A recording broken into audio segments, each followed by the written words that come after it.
Hello, everyone. It's Noah Wilson here from iHollywood TV, coming to you from Atlanta, Georgia. We're covering the Super Bowl week, but we have Riley Green, country artist, joining us through VI Skype, and he's in Augusta, Georgia. What is going on, Riley? What's happening? It's so great to have you on. Aren't you glad that the tech world has really upped its game, and now we can just do all this through technology? Yeah, man. Used to have to go see people to talk to them. Now you can just do it anywhere. I know that's right. Yeah, it's crazy, and it is only getting bigger and bigger. you know.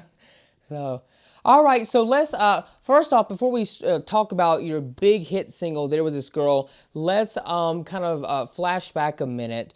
You were on this show on CMT called Redneck Island, which is very similar, I think, to Survivor. And you won in that particular season on season 5 of the show. So I just want to ask you, Riley, how was that experience like? Uh, I never really considered myself a reality show kind of guy.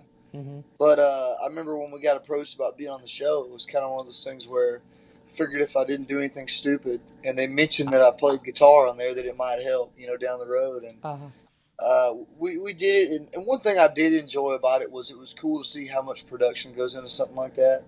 I just mhm. had no idea how, for a 30-second clip on TV, it probably takes 3 hours to get to filming 100 people, So I enjoy to see the kind of behind the scenes part of it. But as far as being locked in a house with 20 something crazy kids, that wasn't my favorite part. Yeah, yeah. Well, yeah, I mean, and just from that point on, you have really just become like, I mean, Billboard has called you the biggest country rising star right now. You're very hot and heavy on Billboard, and your single, There Was This Girl, is so great, it's so jammy, and that song gets stuck in your head. Like, I mean, it's a stuck in your head song. I mean, like, it's so good. I really like it, and you have gotten to perform on the Today Show with Kathy Lee and Hoda. That was your first national TV debut appearance with that song. You also, a couple of days ago, you made your Opry debut at the Opry in Nashville, Tennessee. I mean, when you were going on the stage to perform at the Opry for the first time, what was going through you during your time of walking on stage? Because I mean, like that is like some goals there. Like people would love to be able to perform there, especially country artists at the Opry. Yeah, one thing that was cool about it was my grandparents got to come, and they were big fans of not only me but the Opry and country Uh, music, and that's what they grew up listening to was people playing on the radio station at the Opry. So mhm. that was cool that they got to come because they usually don't get to stay up late enough to watch me play. And then beyond that, it's one of those things where that's kind of a milestone to get to play there. You know what I mean? As long as Yeah, as long as I live, I'll be able to say I played at the Grand Ole Opry and the Ryman Auditorium. So that's that's a right. bucket list kind of thing. But you can feel the tradition in that place. All the artists that have been through there and played on that stage. Yeah, and now we can add Riley Green to one of them that's performed at the Opry. So awesome, so cool. And what did your family think about? You were saying your grandparents were out there. Like, what does your family think about all this amazingness happening with you and your career? I mean, they have to be so proud. Yeah, they're excited about it. I mean, I don't think they really comprehend it totally, but then again, I don't Mm. think I do either.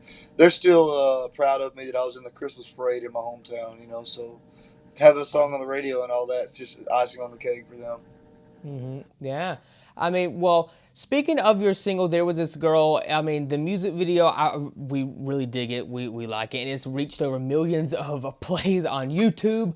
And of course, the song in general has reached airwaves all across the US. And like, when you were writing that song, or, when you were, yeah, writing it, like, did you know it would become a big hit, or did you think, oh, I mean, like, how do you ever expect that, really? I mean, Uh, yeah, I don't think you ever write a song knowing that it's going to be a hit. I mean, uh, I can remember the day we wrote it. I thought, that was a very relatable topic. I yeah. like songs that have like conversational titles. And I can't tell you how many stories start off with somebody saying there was this girl. That's how it happened. So I thought that was a cool idea, and then the song turned out great in the studio. Dan Huff did a great job producing it, and I mean, the record labels get all these ways of testing songs and finding out what songs are going to do well on the radio, and then you get Hmm. to ask all these radio people if they like the song, and it just kind of kept raising its hand to be the first single. So I'm glad we went with it. It seems like people are really liking it. Oh yeah, yeah. I mean, well, talking about relatable, obviously it relates to millions of people. They love it, and it's so good. And congratulations to you and your team. And speaking about singles, you have one new single also releasing very soon this month of February. It's called "In Love by Now." So, kind of tell us the message you're going to express or trying to get across to your fans in this particular single that you're going to release. Yeah, so this one's coming out February 8th. It's a song I wrote with some guys in Nashville around the same time as there was this girl. It's a very, I like to say, Brooks and Dunnish feeling song to me. It's Oh. got kind of 90s country sound to it, which I love that Uh huh. anyway. And it's like I said, it's a me trying to write a love song, but it's a song about a girl leaving, and me just figuring there's probably no reason to try to go chase her down. She's probably found somebody else, you know. Uh, oh. Well, look, you stay tuned, you guys, for that new single dropping very, very soon from Riley Green there. And last question, is there anything, because we're still kind of fairly in the beginning of the 2019 year, is there anything, any goals you've set out for this year or anything you want to accomplish and bring across to your fans in 2019? Yeah, so I've never put out a full record, and we're doing Right. that this year. We haven't got a date, but it'll be early in the year, and late spring, summer, we're going to put the full record out. So that was a goal of mine. I put out a lot of EPs and little 3 or 4 song projects when I was an independent artist, but now having a full record, that's a big deal to me. So that and having a whole body of work and letting people hear a whole record, and if they don't love this song, maybe they like this one or that one. It's got a lot of different stuff, so I'm Uh-huh. excited about putting a well-rounded record out. All right, Riley. Well, thank you so much for joining us again. And be sure to stay connected with him. We'll drop everything down below so you guys can stay connected and get his music that's available now. All right. Thank you so much, Riley. It was a pleasure to have you on. Thank you very much. Thank you.